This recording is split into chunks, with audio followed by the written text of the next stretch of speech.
అందరికీ నమస్కారం.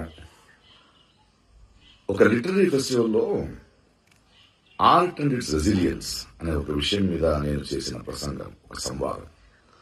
దాని నుంచి కొన్ని మాటల్ని మాత్రం తీసుకుని దాన్ని వక్రీకరించి నేనేదో అవతార పురుషుడు శ్రీరాముడిని ఎటకారం చేశానని, హిందూ ధర్మాన్ని హర్ట్ చేసే ఫీలింగ్స్ ఇచ్చానని కొందరు ఊగుతున్నారు. అన్ని ధర్మాన్ని అందరినీ ప్రేమించే నాకు అవసరమైతే లేదు.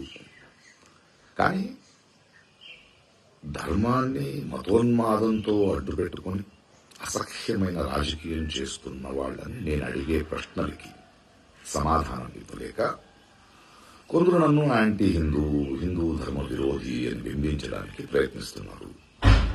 పాపం వాళ్ళ ఏడుపు, వాళ్ళ కష్టం నాకు అర్థమవుద్ది. సో వాళ్ళకి సమాధానం చెప్పాలి. ఇప్పుడు ఏమైందంటే, నేను ఇప్పుడే తమిళనాడు ఎలక్షన్స్ అయిపోయి కొంచెం తోట పనిలో ఉన్నాను. వర్షాకాలం వస్తుంది, ఎండాకాలం ఎండ్ అవుతుంది, చెట్లు మొక్కలతో మాట్లాడుకోవాలి. సో ఆ పనిలో ఉన్నాను. త్వరలో వస్తాను. అప్పటిదాకా మీరు మీ పనులు చూసుకుంటారా, లేదా ఇలాగే వాగుతుంటారా, ఊగుతుంటారా, మీ డిసిషన్. Okay, bye.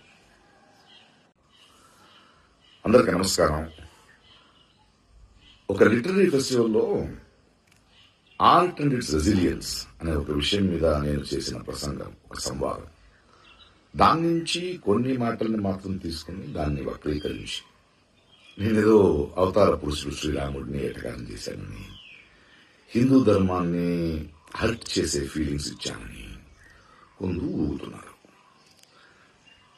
అన్ని ధర్మాన్ని అందరినీ ప్రేమించే నాకు అవసరమైతే లేదు.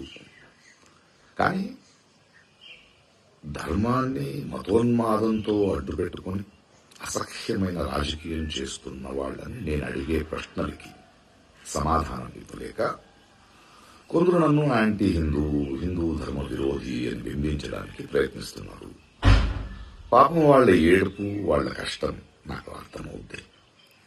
సో వాళ్ళకి సమాధానం చెప్పాలి. ఇప్పుడు ఏమైందంటే, నేను ఇప్పుడే తమిళనాడు ఎలక్షన్స్ అయిపోయి కొంచెం తోట పనిలో ఉన్నాను. వర్షాకాలం వస్తుంది, ఎండాకాలం ఎండ్ అవుతుంది, చెట్లు మొక్కలతో మాట్లాడుకోవాలి. సో ఆ పనిలో ఉన్నాను. త్వరలో వస్తాను.